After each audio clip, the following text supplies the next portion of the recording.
Hey, Sibyl, thanks for coming. Welcome to Quantum Messages. Well, hi, Annie. Ani. Well, thank you, and I appreciate you having me. Oh, yes. Thanks so much for coming on the show. I'd love you to tell us your story and how you got involved with astrology and specifically galactic astrology.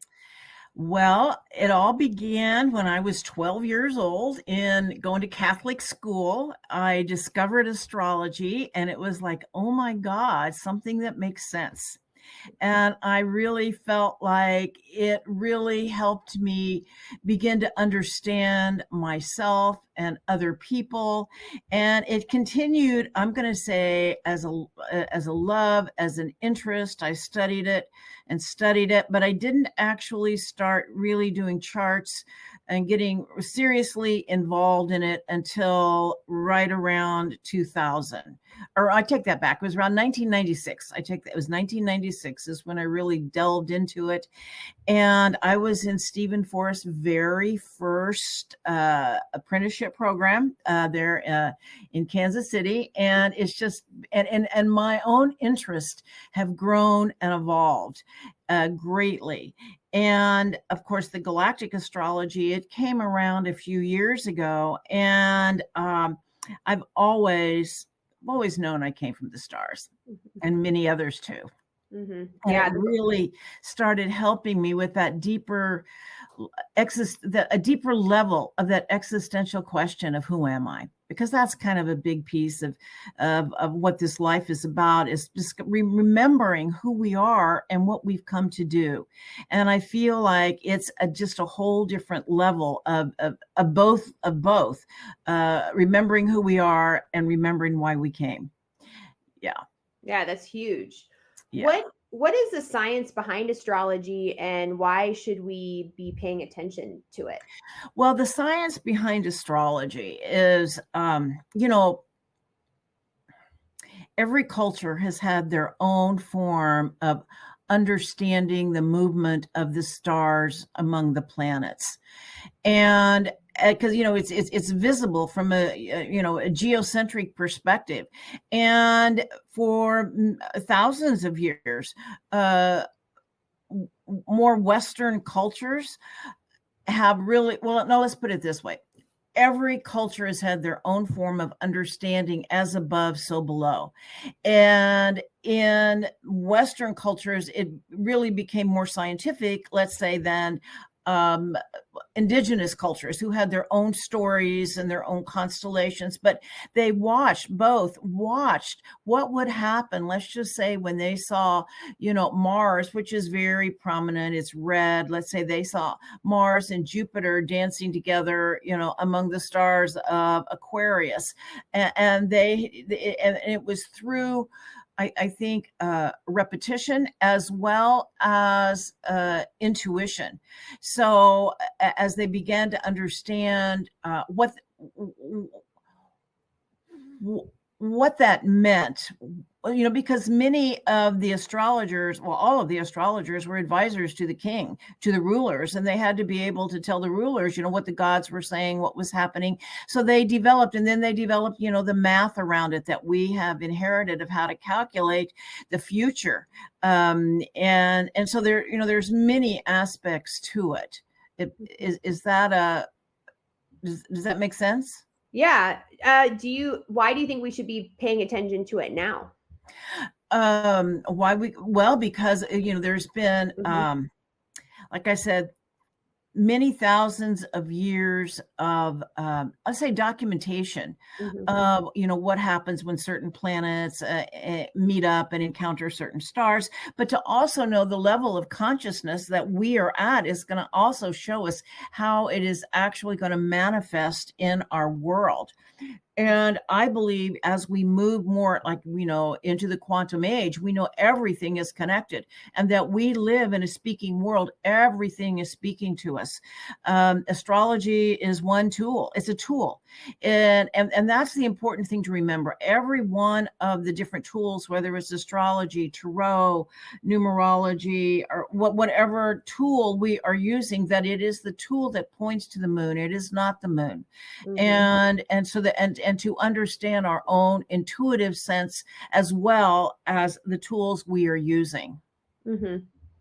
Yeah. So, well, what's interesting with the tropical and sidereal astrology, personally for myself, when I, do both charts, it completely changes my interpretation of myself and where I'm going based upon the two different ones. Like, for example, I'm born on the equinox, so I'm considered, kind of on the cusp. So I'm in Aries. But then when I do the sidereal one, it says I'm a Pisces, and everything, just each sign changes to the next sign. And I was just wondering if you can tell us the difference, and then which one do you use, and how do we interact with those two separate ones when we're trying to, find out more about our deeper soul and personality? Well, as I said, it's a tool. Astrology is a tool, and neither one are absolute truth. It is really what speaks to you as to what is true for you, because they both carry truth. But the difference is this. Western astrology is more concerned about a relationship with the sun. The sun is our star, our body of consciousness. And even in astrology, the sun represents our higher self. It represents our ego self as well as our higher self. So it is like the organizing principle of our consciousness here in this solar system. And so it has to do with the precession of the equinoxes and the tilt of the earth. It is a scientific thing. And with the tilt of the earth and the precession of the equinoxes, it's actually simply a way of measurement of where the planet is in the sky in relation to Earth in relationship to the sun. And, so like you said, you were born on the fall equinox. Well, spring equinox. Excuse me, spring equinox, right? At 0 degrees Aries. And so by the precession of the equinox, okay, so let me just kind of slip over to to sidereal or sidereal. And it is more fixed. It's more about, where the planet is in relationship to the star constellation. Whereas in tropical, it's more about where the planet is in relationship to the sun and its placement in the sky. And the difference is 23 degrees. So your sun would be in sidereal would be 7 degrees of Pisces. Okay. Now, and as well as the spring equinox, that's where it would put it, not at 0 degrees Aries. But in Western astrology, we understand that 0 degrees Aries is the beginning of everything. It's the middle of spring, or some say the beginning. I mean, it depends on, but it is a shift in energy in our relationship to the sun and consciousness. So it's like the sidereal is very fixed. They also do not use the outer planets. They don't use Neptune. They don't use Uranus, Neptune, and Pluto, because it's a very old system and it works, but it's calculated differently. And so what I would say is they both hold truth. I use Western because I really relate to it more. And Western also allows for the evolution of consciousness. The evolution of consciousness, and especially in our relationship to the sun, whereas sidereal, from my perspective, it's very fixed, like this, whatever, however, it's the meaning of it at this moment is the same as the meaning that it was, 1,000 years ago. Whereas, by utilizing Uranus, Neptune, and Pluto, that allows for the expansion of consciousness of humanity. Now some people actually are using sidereal, but are including those 3 outer planets, but that's not traditional Vedic astrology. That is something different. So, for me, like I said, I feel like this, the sun being our star, our body of consciousness, is, to me, that's what works better. Our relationship with our body of consciousness and how we're growing and evolving is what Western astrology shows more to me. And you are also involved with the galactic astrology as well. How does that fit in with all of this, and what is it? Okay, what galactic astrology is, we go and with another level. And so we're really looking at the stars, but not no. We have the stars that are in the zodiac, okay? And the zodiac is the path the sun appears to take in our relationship with the sun. And the planets follow that because they are held in the orbit of the gravitational field of the sun holds the planets in a certain orbit, okay? But the stars are out of many of the star nations. Some are in the zodiac, but many are not. But we actually look at their alignment with the zodiac. They're kind of in basically the same place in the sky or close to it. And we know that we have had a lot of, we come from the stars. And that the native people, the indigenous people, they call the star people their Star Nation relatives. We have had a lot of contact, and there's been a lot of star nations that have been involved in the evolution of Earth and of the consciousness of humanity and have been very involved with us. So when we look at galactic astrology, that's really more of what we're looking at two things. We're looking at one, the star nations, the beings and our relationship with them and how we're interacting with them, but they also carry an archetypal energy just like the planets do. The planets are an archetypal energy. And so, as they say, as above, so below, as within, so without. So in galactic astrology, we're looking at your cosmic DNA and how these different star nations and these different, what we call fixed stars, show up in your cosmic DNA, which is your galactic chart. That's cool. Okay. Yeah. It is cool. Yeah. It goes deeper into it. And, people are very into that right now and really connecting with Star Nation beings. I was just wondering, what beings have you been connecting with or are you working with? And then it seems like the same ones are kind of coming up, like Arcturus, the Sirians, Pleiadians, Andromedans from the Andromeda galaxy, but then there's also the Andromedans from the Andromeda constellation, Draco, and others. Which ones do you work with? First off, I want to answer your question. I feel like there have been a certain, like 12 to 13 different star nations that have been very deeply involved with the evolution of Mother Earth and the consciousness of humanity. And those are the ones that are really the closest to us. Now, there are many. We know there's untold numbers of star nations, throughout our galaxy. And we also have some of their imprinting. But I'm going to say the 12 to 13, like, the Pleiadians, the Sirians, the Andromedans, Orion, Draco, Lyra, who are some more? Hadarians, and some others, Antares, Aldebaran. Anyway, there's about 12 to 13 of them. And, but there, like I said, there are others as well. And then, of course, we also have the hybrids, the Zetas, the Essassani, they're also very involved with this, that are the grays. Right. And so who I work with, who's just been coming through my own lineage, and that they are the ones coming in very strongly, is Arcturus and the Pleiadians. And of course, there is a history that the Pleiadians, they seeded our consciousness here. They gave us their DNA. We share a lot of DNA with the Pleiadians, and they are actually, I feel, very strongly present here right now. And Bashar says they are the ones that are going to make first open contact for two reasons. One, because they are our cosmic cousins. Yeah. And two, because it's easier for them to come into a third dimensional reality.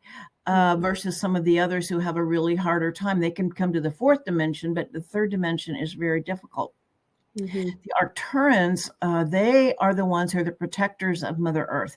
They are the ones that they call them the cosmic midwives here in this reality. They help us come into this reality. And when we leave this reality, they are the ones that help us do our life review. And they protect Mother Earth. They say they've been here from the beginning, but they're not there. It's not as easy for them to come into a third dimensional reality, but they do contact us telepathically. And I believe they all contact us telepathically. The Syrians have been very deeply involved as well, especially in the building of the pyramids. You know, they're deeply involved with Egypt. It was the Syrian gods. Who they identified as their gods were from Sirius, you know, Isis, that whole pantheon, as well as Orion. They say we're actually living in the echoes of the Orion Wars that went on for many millions of years, which they have now ascended. But we are still dealing with polarity therapy, not therapy. Yeah, polarity it is kind of. That was a Freudian slip. It is kind of it is polarity therapy. That's awesome. Yeah, but you know, they say the Star Wars movies were based on the Orion Wars, and so you know, and the Lyrans were very involved in the creation of the humanoids. They were master geneticists and the humanoid species. So all of that, and there's many, you know, there's many species throughout our galaxy. We are humanoid, but there are others. But they were very involved in the creation of the humanoid species. So everyone in our galaxy that has a humanoid lineage comes from Lyra, but the humans specifically also have a Pleiadian lineage because they gave us their DNA. Well, actually, several stars gave us their DNA, but they were the first. So I mean, did everybody get their DNA, or were there different pockets around the world that got certain DNA and then other ones got different ones?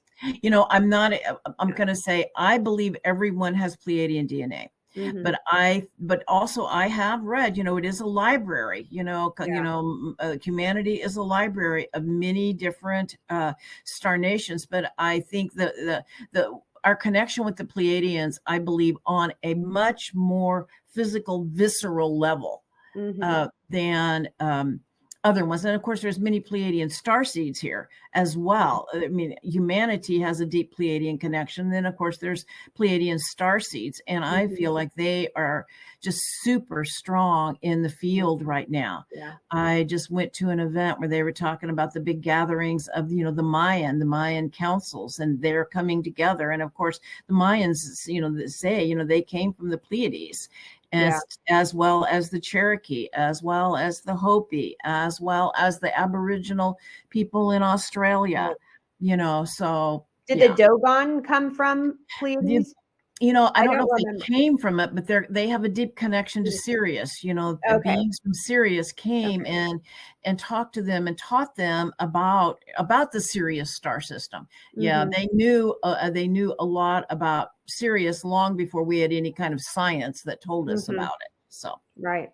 So do you think that the Star Nation beings are so involved with us right now because we are related to them? I think they're so involved with this right now because there's a quarantine that has been lifted. There was a quarantine. Apparently, they continued to contact the indigenous people, but the rest of us, they did not. But that because of some things that had been done, well, that quarantine has, and this is my understanding. Someone else might have a different understanding. So the quarantine has been lifted, and we're making this ascension. We're in the ascension process, and they're here to help us. They can't do it for us, but they're here to help us. And mainly, and I think the Pleiadians are very much about helping us open our hearts. They are the heart openers, because that's where the new world is coming from. It's coming from our hearts. Yeah, definitely.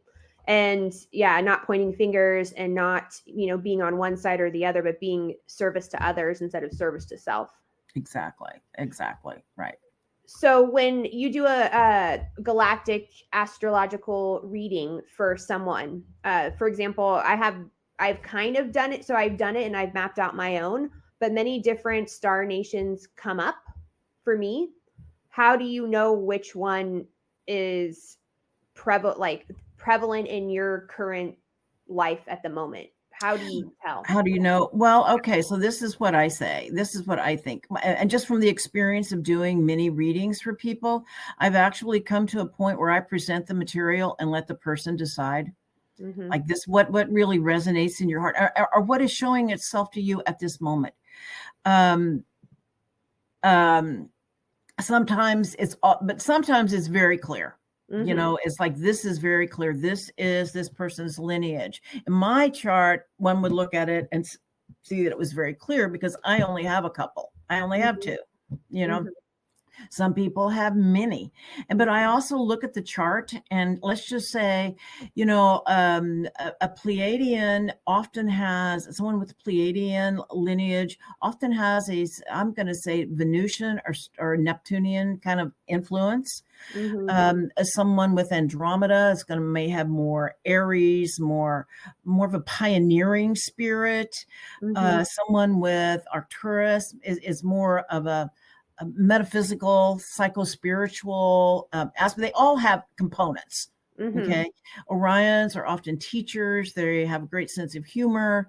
Dracos are leaders. I mean, they are, you know, very grounded, you know. Mm-hmm. So, you know, there's many things. So it's kind of a combination of things. I look at the chart, I weave the galactic astrology into their natal chart. And sometimes it's very clear. Sometimes it maybe comes down to two. And sometimes I just say, these are what's here. What resonates in your heart? Mm-hmm. You know, so that's kind of how it Mm-hmm. lands. Is. Yeah. It is. How do you think the star beings communicate with us? Well, I think number one, telepathically, they communicate in our dreams.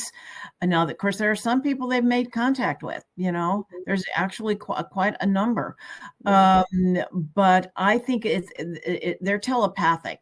And they speak through light language, they speak through sound, they speak through many different ways. But I think when you ask them for guidance or help and invite them in, and you start to get messages, okay? Mm-hmm. And to know that it is actually also your higher self that is connecting with them. So it's coming through your higher self through a connection with these star beings.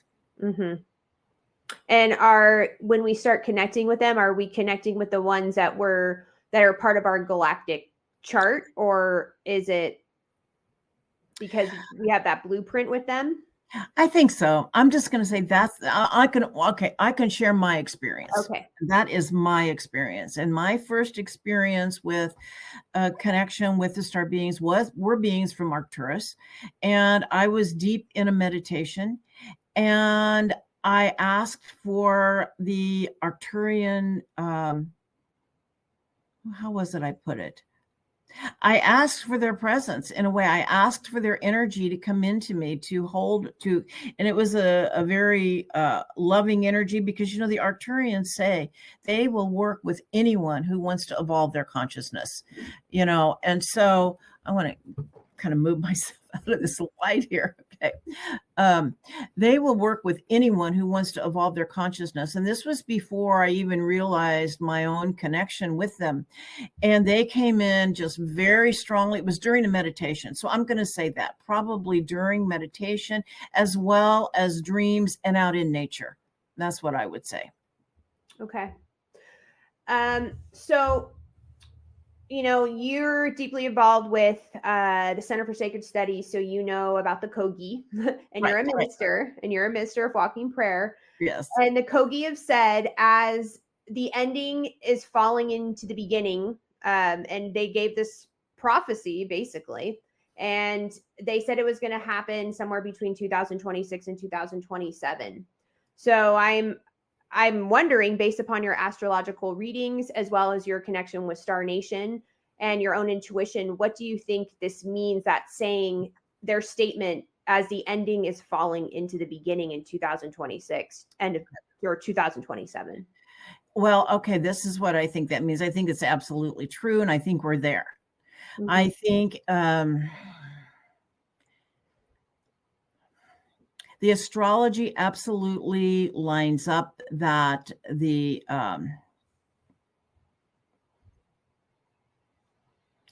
Well, I'm reluctant to use the same old words, but yet it's true. The shift is happening. We are in the shift. I feel like in, okay, I don't want to be political, but I do feel like we have been seeing the end.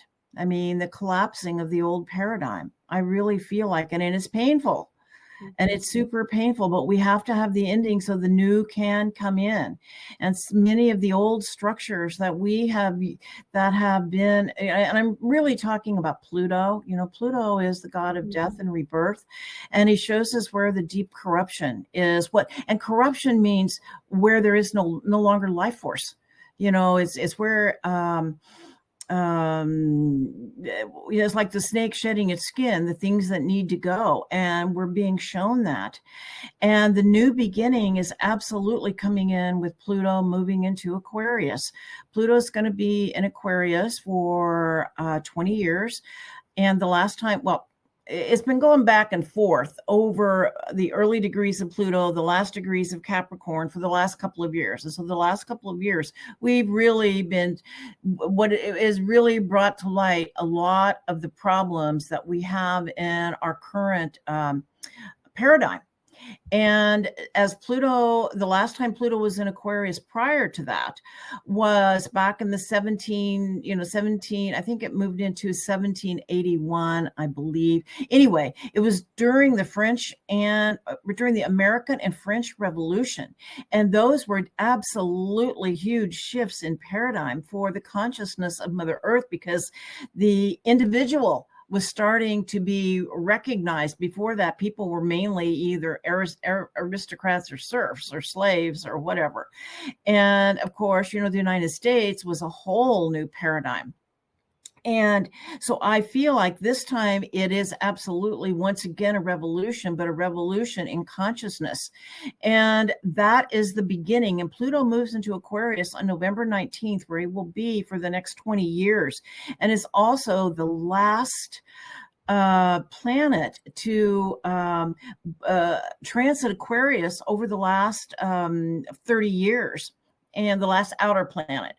And as we know, we're moving into the age of Aquarius, and there is a teaching, and it's I absolutely believe it, is that we are where we are now, where our solar system is now, is we are entering what is called the photon belt. And it is a higher frequency of light. It's actually called the Pleiadian photon belt. It's where we are actually aligned with the star Alcyon in this photon belt. And this is a cycle. It happens. What they say is that we are in the photon belt for 2,000 years, and that is the time of remembering. We come back out of the photon belt. We're in it for 11,000 years, which is the time of forgetting. And so we are moving into a time of remembering, of higher consciousness. There is more light coming in. We are more aligned with the great central sun and all of that, and that level of consciousness. And so it really is a golden age that we are shifting into. It's not gradual, but the thing is, it's a 2,000-year event. It doesn't have to happen at this moment. We've got, 2,000 years of gradual light, but what could happen now is really depends on our level of consciousness, but it really is coming out of the dark into the light. And this is the other reason our Pleiadian relatives and all of our other Star Nation relatives are here right now to help us make that shift.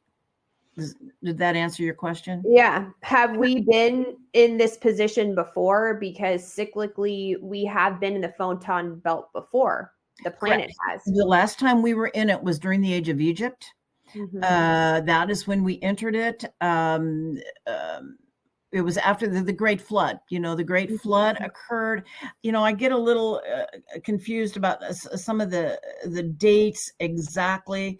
After the Younger Dryas? Yes. Right. And the thing is, often a cataclysm happens and the shift of ages. And so we don't have it. It doesn't have to happen if we are in right alignment. We can make this shift without a cataclysm, but a cataclysm is certainly could happen if we're not aligned with the light. We're not aligned with the energy of being in this higher frequency of the photon belt. Right. And the time before that was Atlantis. It was one of the, apparently Atlantis went through it several times but the thing is, when we go through the age, the 11,000 years of darkness, that was when Atlantis started falling. It was 11,000 year fall until everything was just completely wiped out. Yeah. So it'll be, even though we don't know, it'd be great to be able to look into the future to see, but there's so many different probabilities. And I want to say it always happens in the age of Leo and the age of Aquarius. Those are the two ages. Leo, and when you look at Egypt, the lion, the desert, the heat, and Leo is very much about the individual consciousness, whereas Aquarius is very much about the collective consciousness. I'm sorry I interrupted you. No, that's great. So if collectively, if humanity does not come together, then we could potentially go towards destruction. Well, I think the vibration, the frequency is being raised, whether we like it or not. Are we going to align with it? And so, yes, I'm going to say potentially it could be cataclysmic. I'm not putting that out there. I believe that people are, it's all about opening our hearts and coming together. It's about unity consciousness. Yeah. Yep. Absolutely. So right now, what do you feel is our, current consciousness in humanity as of this moment right now? After everything, everything that's gone on. Well, I think what's going on is they're calling this the great purification time. And that's exactly right. We're needing to purify ourselves, to release the trauma from the old, to be able to move out of the fear control 3D matrix. Okay. And there's a lot of trauma, and there's a lot of, there's a lot of emotional pain, but the key is, as the emotional pain comes up, to own it, to feel it, and then we can release it. And we can also transmute it. Let's just say we have friends that are hurting, that are suffering. It's right. Be really compassionate. We're all going through this together. Okay. But it is about releasing it's about healing the trauma of the past. And the thing is, what I'm seeing coming up is people are very attached to their stories. It's like, feel the pain. What is it? I can't remember her name, some doctor. I think she was a neurologist. Who had a stroke, and I just don't remember her name. But she said that an emotion lasts for 90 seconds. Any suffering after that is the story around it. And we can release the story. It's not happening now.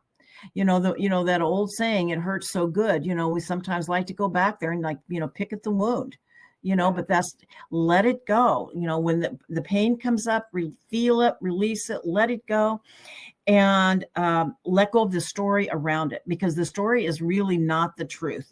Okay. And we often make up a story for how we're feeling. And so I feel like we're in a healing process right now, but the light is really coming in, and, the increased solar flares, the increased geomagnetic storms, the universe, and there's so many here to help us with this, but only we'll do it for ourselves. And it's all about healing our heart, Yeah. Yeah. Carolyn May says she calls it woundology, being stuck in woundology, the wound, being stuck in the wound in the past and repeating it over and over and enjoying, even though the person complains and doesn't like it, they are in this time loop within that wound, which, like you said, repeats the story over and over again. Yeah. So I know that you had mentioned Bashar, so about Bashar and all of his teachings. He said that all timelines are available right now in this present moment, and that all timelines we can choose to be on any timeline that we want, dependent upon our frequency. So, but he also said that all timelines are moving towards a central point or the singularity. And we need to decide and choose where and what we want to be on and what vibration we want to connect with. Once we pass through that singularity, the timelines are going to split, is what I got from what his teachings were saying. Okay. What do you feel about that? I absolutely believe that's true. And I believe it's a choice we can make. I believe that is where we focus our energy is the timeline that we will find ourselves on. Like, let's just say if we really focus our energy on what is upsetting us, the negativity, that's the timeline we're going to be on. Whereas if we focus on hope, and I know they say hope is, but it's true. Faith in the future, faith in the benevolence of the universe.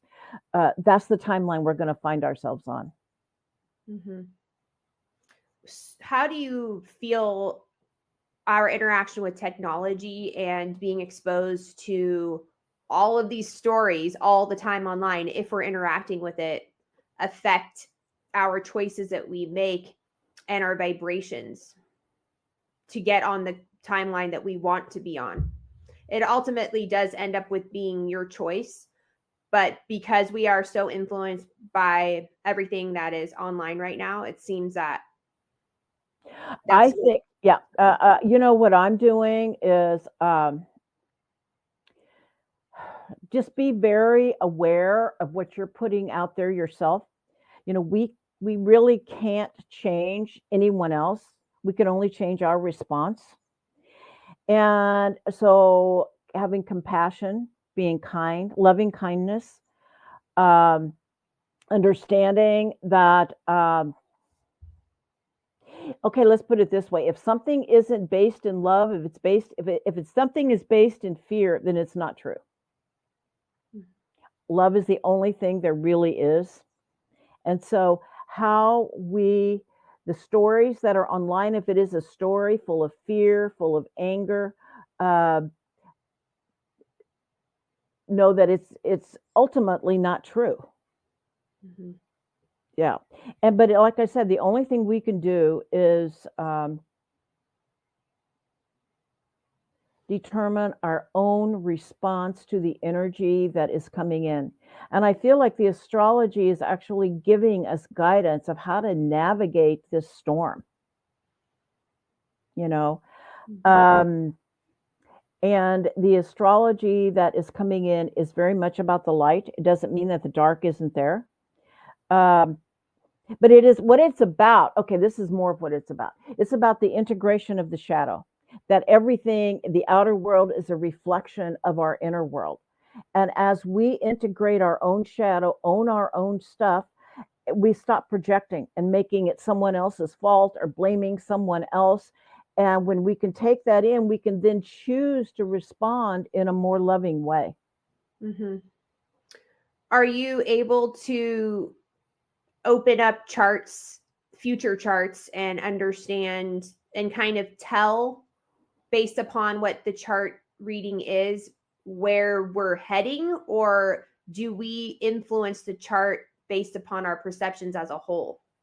Well, they're both true, of course. Mm-hmm. It's like the energy is there. The question is, how are we going to respond to it? Mm-hmm. And it really depends on our level of consciousness and our intention. And okay, let's just, like, the astrology says to me that we are shifting into higher frequency dimensions. I mean, the astrology is so clear about that. Mm-hmm. What is not clear is whether or not our consciousness is going to go with it. Mm-hmm. If we're going to hold on to the old stories, if we're going to hold on to the old trauma, if we're going to hold on to the old wounds, Mm-hmm. rather than feeling, because the thing is, we're also healing not only ourselves, we're healing the collective, we're healing we're doing tremendous amounts of healing. And so there's so many people come to me and say, oh, but I've worked on that. Well, yes, but it's coming around again. And this time it is at a different level. And it may be that what you're really working is the collective. Mm-hmm. you know? And so, like I said, yes, I can look at a chart, I can see the future, but I cannot determine how someone is going to respond. How far in the future do you go when I do a reading? I just do a year in advance. But let's just say when I'm looking at like the bigger picture, I go many years in advance and kind of see how things are unfolding. And so next year in 2025, what is happening is a big shift. And I don't know that I've ever seen this before. Or let's put it this way. I've tried to research it, but I have not found any information about it. But all of the outer planets, which are Jupiter, well, I'm not going to continue Jupiter. Let's say Saturn and Jupiter are called social planets, but I'm still going to include them. But the outer planets are Uranus, Neptune, and Pluto. And they have been traveling in earth and water signs, which and they are long transits. Like Uranus is in a sign 7 years. Pluto is in a sign. It varies because it's got an elliptical orbit, and Neptune is in a sign 14 years. And they have been in, like I said, the feminine signs of earth and water. Well, next year, they're shifting to the early degrees of air and fire, all at the same time. Okay. And Saturn is there as well. And air and fire is a lot different than earth and water. Earth and water is very grounded. It's very emotional. It's very grounded, you know. Whereas air and fire is kind of like a rocket. I kind of feel like it's, and air fuels the fire, and it's very much about consciousness growth. And the early degrees of a sign is always a new beginning. So I feel like there is a new beginning and a shift of consciousness. It's kind of like moving into hyperspeed. But now it comes back into the earth and water signs for a few months, and then returns again in 2026 and 2027. And there's going to be a Neptune Saturn conjunction at 0 degrees Aries at February 20th, 2026. And it's at 0 degrees Aries, which is a new beginning. And those two planets are about making the dream real. And it's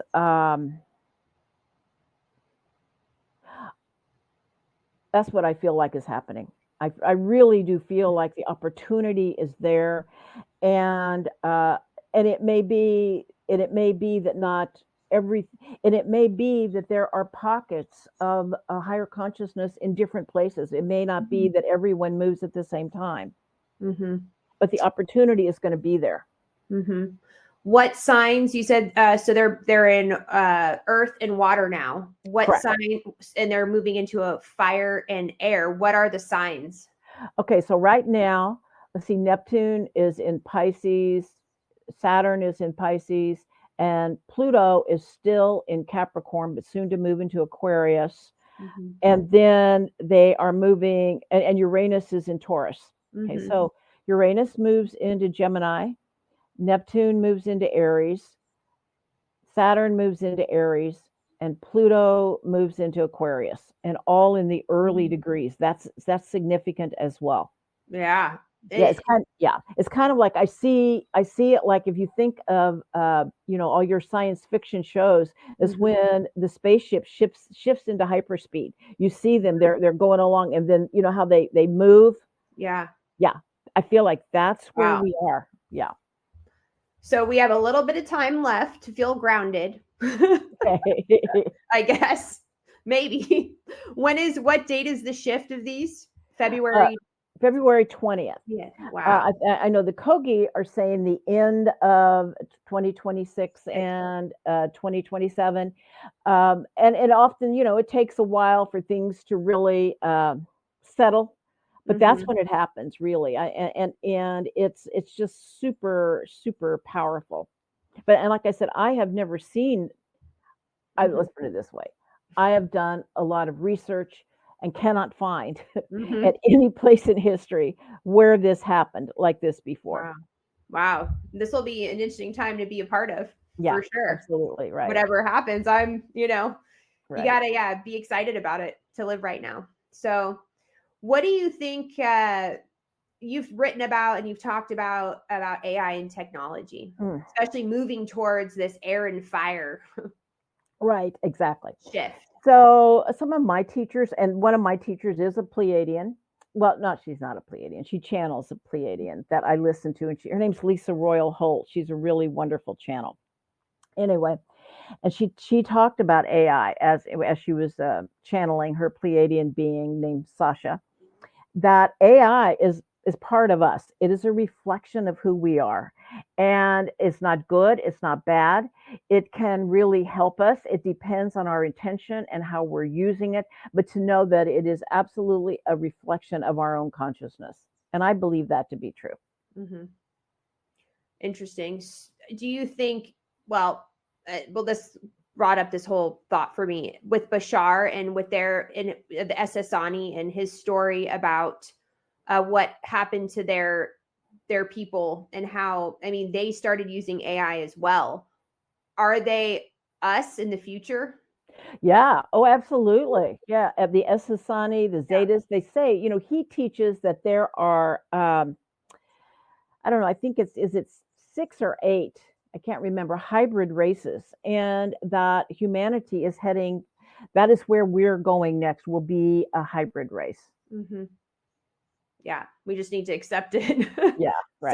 Some are kind of against it right now, Right. Not, I mean, hopefully we have the choice. I think that's kind of like where it comes down to. Right. We can choose. Right. Yeah. So we'll see. We'll see what happens, but yeah, it's exciting. Yeah, it is. Yeah. What message would you like to give to everyone as we're kind of wrapping up? Oh, I would just say, open your heart. That is the way we get through these. That is the way to navigate the field, even though it is challenging, to keep your heart open and love one another. That's really what it's about. That is the truth of the message, right? Yeah. We are moving towards the light, and to integration of our own shadow is really how we will make the shift in consciousness. Mm-hmm. Where can we find your work? You can find me. I have a website, sibylstar.com. I have a YouTube channel, Sibyl Star. And I have several services. I do the Galactic Astrology. I do traditional, and I do what's called evolutionary astrology. But I'm at it, and I do, what else do? I do relationship readings, child charts, relocation charts. I do all of that. And I'm adding actually a new service. And the new service is, I worked as a nurse for more than 40 years. A hospice nurse is a big part of that. And worked with many different healing modalities in the past. And I actually was working with my Pleiadian relatives that they told me that I needed to add a healing component to my readings, not just guidance, but also healing. And so I'm adding something that I have worked with a lot in the past, but has come in really strong now. It is a working with flower and starlight essences. And I'm calling it liquid light because it's a vibrational healing. And so when I work with someone's chart, I will be able to offer them the liquid light of the star flower essence, a combination of flowers and star essences. That what I was shown was that they go to where that person needs light. Wow, that's cool. Yeah. Well, it sounds like you're doing great work, and I just want to thank you so much for taking the time today to speak with me and to the audience and sharing all of your knowledge with us. Thank you so much. You are so welcome, Ani. Thank you, everyone. Thank you.